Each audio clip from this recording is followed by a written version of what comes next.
దేవునికి మహిమ కలుగును గాక. Praise the Lord. మన ప్రభువును రక్షకుడైన యేసుక్రీస్తు నామములో మీ అందరికీ వందనాలు. దేవుని కృప సమాధానం మనందరికీ తోడై ఉండును గాక. ఆమేన్. ప్రియమైన దేవుని బిడ్డలారా, మరి ఈరోజు దేవుని వాక్యాన్ని మనం ధ్యానం చేసుకుందాం. నిర్గమకాండము 20వ అధ్యాయము మొట్టమొదటి నుంచి కొన్ని మాటలు మనం చదువుకుందాం. దేవుడు ఈ ఆజ్ఞలన్నీ వివరించి చెప్పెను. నీ దేవుడైన యెహోవాను నేనే దాసుల గృహమైన ఐగుప్తు దేశములో నుండి నిన్ను వెలుపలికి రప్పించి తిని, నేను తప్ప వేరొక దేవుడు నీకు ఉండకూడదు. పైన ఆకాశమందే గాని, క్రింది భూమి అందే గాని, భూమి క్రింద నీళ్ల యందే గాని యుండు దేని రూపమునైనను విగ్రహమునైనను నీవు చేసుకొనకూడదు. వాటికి సాగిలపడకూడదు, వాటిని పూజింపకూడదు. దేవునికి మహిమ కలుగును గాక. ప్రియమైన దేవుని బిడ్డలారా, మీరు గమనించరా, దేవుడు మరి భక్తుడైనటువంటి మోషే ప్రవక్త ద్వారా చాలా స్పష్టంగా కొన్ని విషయాలను ఇక్కడ మనకు తెలియజేశారు. ఆయన ఏమంటున్నాడంటే, ఒక మంచి ముఖ్యమైనటువంటి కొన్ని విషయాలు ఆయన మనతో మాట్లాడారు. ఆయన ఏమంటున్నాడంటే, అక్కడ 2వ వచనం, నీ దేవుడైన యెహోవాను నేను దాసుల గృహమైన ఐగుప్తుల నుండి నిన్ను వెలుపలికి రప్పించి తిని. ఇశ్రాయేలు ప్రజలకు చెప్తా ఉన్నాడు, దాసుల గృహములో నుండి మిమ్మల్ని వెలుపలికి తీసుకుని వచ్చిన దేవుడను నేనే. బానిసలుగా ఉన్న మిమ్మల్ని, బందీలుగా ఉన్నటువంటి మిమ్మల్ని వెలుపలకు నేనే తీసుకొచ్చాను. నేనే మీకు సహాయం చేసిన వాణ్ణి. నేనే అరణ్యంలో మిమ్మలను పోషించిన దేవుడను నేనే మీకు ప్రతి విషయంలో నేను మీకు సహాయం చేశానని చెప్పి దేవుడు చెప్తున్నాడు. అక్కడ 3వ విషయంలోకి వస్తే, నేను తప్ప వేరొక దేవుడు నీకు ఉండకూడదు అన్నాడు ఆయన. చాలా స్పష్టంగా చెప్తున్నాడు. ఈ మాట విన్నప్పుడు చాలా మందికి అనేక రకాలుగా బాధపడతా ఉంటారు. నేను తప్ప వేరొక దేవుడు మీకు ఉండకూడదు. ఆ మాట అంటున్నప్పుడు చాలా మంది ఏమనుకుంటారంటే, ఆయన ఒక్కడే నా దేవుడు, ఇక దేవుళ్ళు దేవతలు ఈ దేశం మీద లేరా అన్నట్టుగా ఎంతో మంది, మరి చాలా మందికి ఈ వాక్యం అర్థం కాక, ఈ వాక్యం ద్వారాగా చాలా మంది ఎన్నో రకాలుగా మరి దూషించిన వారు ఎంతో మంది ఉన్నారు. కాబట్టి ప్రియమైన దేవుని బిడ్డలారా, ఆయన స్వయంగా దేవుడే యథార్థంగా ఆయన చెప్తున్నాడు. ఆయన ఏమంటున్నాడంటే, అక్కడ ఆయన అంటాడు, పైన ఆకాశం అందే కానీ, క్రింది భూమి అందే కానీ, భూమి క్రింద నీళ్ల యందే కానీ ఉండు దేని రూపమునైనను విగ్రహమునైనను మీరు చేసుకొనకూడదు, వాటికి సాగిలపడకూడదు, వాటిని పూజింపకూడదు అంటున్నాడు ఆయన. వాటికి సాగిలపడకూడదు, వాటిని పూజింపకూడదు, వాటిని ఆరాధింపకూడదు, వాటికి లోబడకూడదు అంటున్నాడు. నేను తప్ప వేరొక దేవుడు లేడు. ఎందుకు దేవుడు ఈ మాటలు ఆయన మాట్లాడుతున్నాడు? 3 విషయాలు నేను మీకు చెప్తాను. దేవుని స్తోత్రం. 1, ప్రియమైన దేవుని బిడ్డలారా, విశ్వాసుల ఆరాధన నేరుగా దేవునికే చెందాలి. ఫస్ట్, విశ్వాసులు అనేవారు, దేవుని బిడ్డలు నేరుగా దేవుణ్ణి ఆరాధించేవారిగా ఉండాలి. ఎందుకంటే ఈ లోకంలో చాలామంది రకరకాలుగా మనుషులను కూడా ఆరాధించేవారు ఉన్నారు. మనుషులను లేదంటే రకరకాల వాటిని ఆరాధన చేసుకునేవారు ఉన్నారు. ఎందుకంటే ఆనాడు ఇశ్రాయేలీలు మన నిర్గమకాండములు 32వ అధ్యాయంలో మనం చూస్తే వాళ్ళు ఏం చేశారంటే, ఒక దూడని చేసుకొని ఆ దూడ ముందు ఆరాధన చేస్తూ ఉన్నారు. ఇశ్రాయేలీలందరూ కూడా ఒక దూడని చేసుకున్నారు. వాళ్ళకున్నటువంటి బంగారము, వాళ్ళ ఒంటి మీద ఉన్నటువంటి వస్తువులన్నీ కూడా తీసుకొని వచ్చి ఒక విగ్రహాన్ని చేసుకొని, ఒక దూడ విగ్రహం చేసుకొని, ఇదే మనల్ని ఐగుప్తు దేశంలోంచి, ఇదిగో ఈ దూడే మనల్ని విడిపించింది, ఇదే మన ముందు నడిచినటువంటి దేవుడు అని చెప్పేసి ఆనాడు వాళ్ళు ఒక దూడ బొమ్మ చేసుకొని ఆ దూడ బొమ్మను వాళ్ళు ఆరాధిస్తున్నారు. దాని మీద ఆరాధిస్తూ విపరీతంగా తినడము, త్రాగడము, అక్కడ పాటలు, విస్తారమైనటువంటి డాన్సులు ఇవన్నీ చేస్తూ ప్రియమైన దేవుని బిడ్డలారా ఒక దూడ బొమ్మ ముందు వాళ్ళు ఆరాధిస్తూ ఉన్నారు. అది నిర్గమాకాండం 32వ అధ్యాయంలో ఈ మాటలు ఉన్నాయి. ఆ మాటలు కూడా నేను చదువుతాను, వినండి.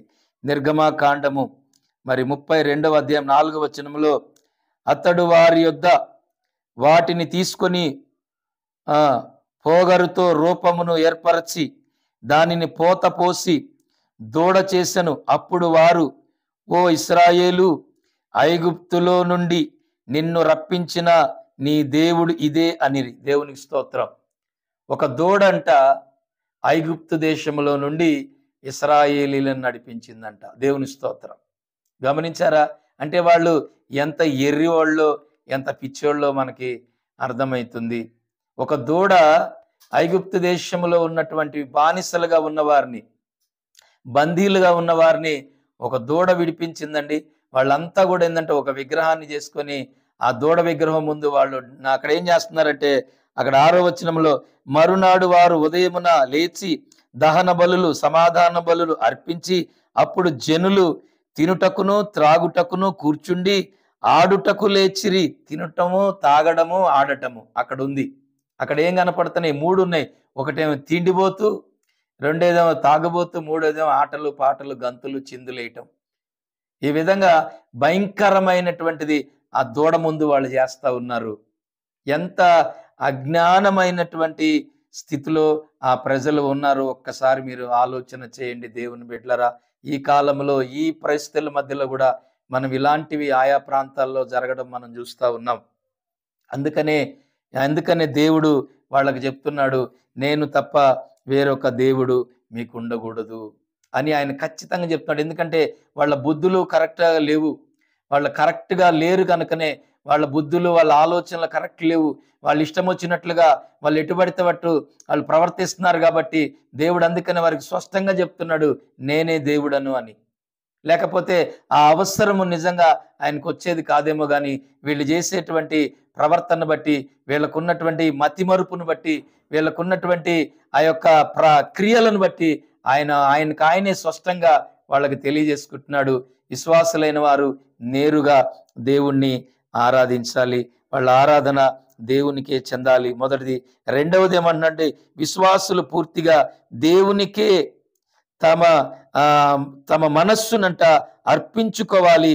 దేవుడు మాత్రమే బయలుపరిచిన ఆయన చిత్తము, ఆయన ప్రేరేపించిన వాక్యము వారి జీవితాల్లో ఉండాలి.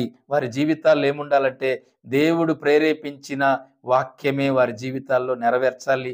వాళ్ళ మనస్సు దేవునికి అర్పించుకోవాలి, వారి మనస్సు దేవునికి సమర్పించాలి. రెండవది.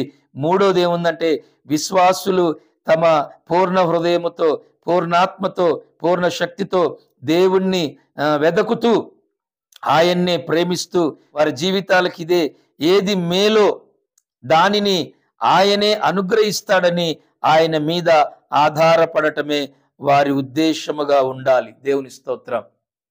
పూర్ణ హృదయముతో, మరి పూర్ణాత్మతో, పూర్ణ బలముతో మరి ఆయన ఎతకాల, ఆయన చిత్తాన్ని ఎతకాల.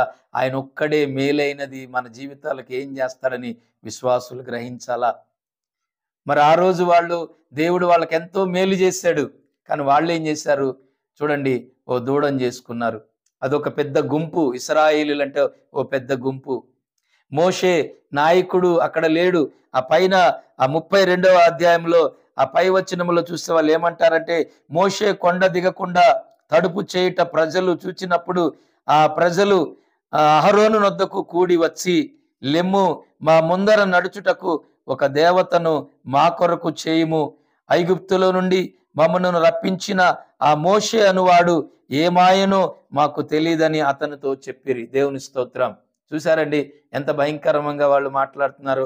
మా ముందు నడిచిన మోషే అనువాడు అసలు ఏమైపోయాడో మాకు తెలీదు, మా ముందు నడవడానికి మాకు ఒక దేవతను మీరు చెయ్యండి అని వాళ్ళు అంటున్నప్పుడు అక్కడ ఏం చేశాడంటే, అహరోను ఆ గుంపుకు భయపడి, అదొక పెద్ద గుంపు, ఆ గుంపుకు భయపడి ఏం చేయాలో అర్థం కాక ఆ గుంపులో ఉన్నోళ్ళంతా కూడా మరి భయంకరులు. ఎందుకంటే ఆ వాక్యం మనం చదువుతున్నప్పుడు వాళ్ళు కఠిన హృదయస్తులని ఉందండి అక్కడ. అదే 32 అధ్యాయంలో మనం చదువుకుంటూ పోతే వాళ్ళ హృదయాలంట కఠినమైనవంట. అంటే వాళ్ళు ఏమైనా చేస్తారు.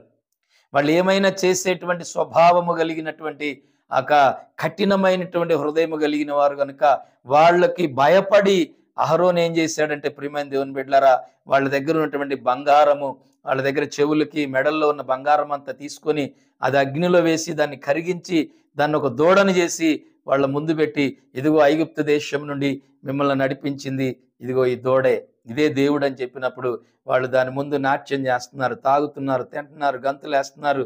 మరి భయంకరమైన పరిస్థితులు అక్కడ ఉన్నాయి. గమనించండి. అందుకనే అందుకనే దేవుడు అన్నాడు, నేనే దేవుడను అని ఆయన చెప్పడం జరిగింది. మీరు గమనించాలా. ఆయన తప్పు చెప్పలేదండి. ఆయన సత్యాన్ని చెప్పాడు. ఎందుకంటే వాళ్ళ బుద్ధులు కరెక్ట్ లేవు. అవన్నీ వాళ్ళంతా వంకర మార్గములో నడిచేటువంటి బ్యాచ్సి. అదంతా వంకర ఆలోచనలు, వంకర తలంపులు. వారి మనసులో వాళ్ళు స్థిరమైనటువంటి మనస్తత్వాలు కలిగిన వారు కాదు. వారు జ్ఞానముగా ప్రవర్తించి, ఆలోచించి, వివేచించి, వివరణగా తెలుసుకునేటువంటి జ్ఞానం వాళ్ళకి లేదు. కాబట్టి దేవుడే తన్ను తాను వాళ్ళకి చెప్తున్నాడు, నేనే దేవుడను, మిమ్మల్ని ఐగుప్తు దేశంలోంచి తీసుకొచ్చింది నేనే. ఆ రోజు మీరు అక్కడ బానిసలుగా ఉన్నారు, బంధించబడ్డారు, శాపంలో, కష్టాల్లో, వెట్టి చాకిరి మధ్యలో మీరు ఉంటే నేనే మిమ్మల్ని తీసుకొచ్చానని దేవుడు స్పష్టంగా వాళ్ళకు చెప్తా ఉన్నాడు ఆ ప్రజలకి. ప్రియమైన దేవుని బిడ్డలారా, గమనించండి. ఆనాటి ప్రజలకు, ఈనాటి కొత్త నిబంధన కాలంలో ఉన్న ప్రజలకు కూడా ఈ వాక్యం వర్తిస్తుంది. ఈనాడు కూడా మనకు సహాయం చేస్తుంది ఆ దేవుడే, ఆనాడు చేసింది ఆ దేవుడే. ఆయన భూమి ఆకాశములకు సృష్టికర్త. నిర్గమకాండం 32వ అధ్యాయం చదివితే అక్కడ మోషే, దేవుడు, అక్కడ ఉన్న ఇశ్రాయేలు ప్రజలు ఏ విధంగా ప్రవర్తించారో మీకు క్లారిటీగా అర్థమవుతుంది. మీరు చదువుకుంటే దేవుని వాక్యం మీకు తెలుస్తుంది. దేవుడి మాటలు దీవించునుగాక. ఆమేన్. ప్రార్థన చేసుకుందాం. అందరం కళ్ళు మూసుకుందాం. పరిశుద్ధుడైన తండ్రి, ప్రేమ నమ్మకం కలిగిన దేవా, అయా కనికరించండి. మేము ఈరోజు ఈ స్థితిలో, ఈ పరిస్థితిలో ఉన్నాము అంటే అది కేవలం నీ కృపనాయన.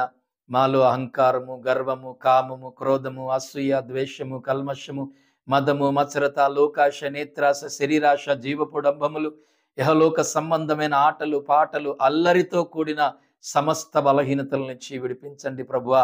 వీటిలో ఎవరైతే పాల్గొంటున్నారో వాటన్నిటిలో నుంచి ఆ బిడ్డలకు విడుదల కలుగునుగాక. కృతజ్ఞత లేని వారిగా ఇశ్రాయేలులా కనపడుతున్నారు ప్రభువా. అయా అరణ్యములో మీరు వారికి ఎంతో సహాయం చేశారు. ఐగుప్తు దేశములో ఫరో చేతులను విడిపించినా కూడా వారు మరచిపోయారు. అయా వారి హృదయాలు కఠినము చేసుకొని ఒక దూడను చేసుకొని ఆ దూడ ముందు నాట్యమాడుతున్నారు ప్రభువా. అయా కనికరించండి. అలాంటి వారు ఎవరైనా ఉంటే వారిని క్షమించి అయా వారిని నీ రక్తములో కడిగి పరిశుద్ధపరిచి ఇకనైనా వారి ఆలోచనలు, బుద్ధి, గుణం మార్చుకొని సర్వశక్తి గల దేవుని వైపు వారు మల్లుకొన్నట్లుగా మీరు కృపజూపమని, మీరే మహిమ పొందండి, బలపరచమని యేసు నామములో అడుగుచున్నాను తండ్రి. Amen, amen, amen. God bless you. అందరికీ వందనాలు.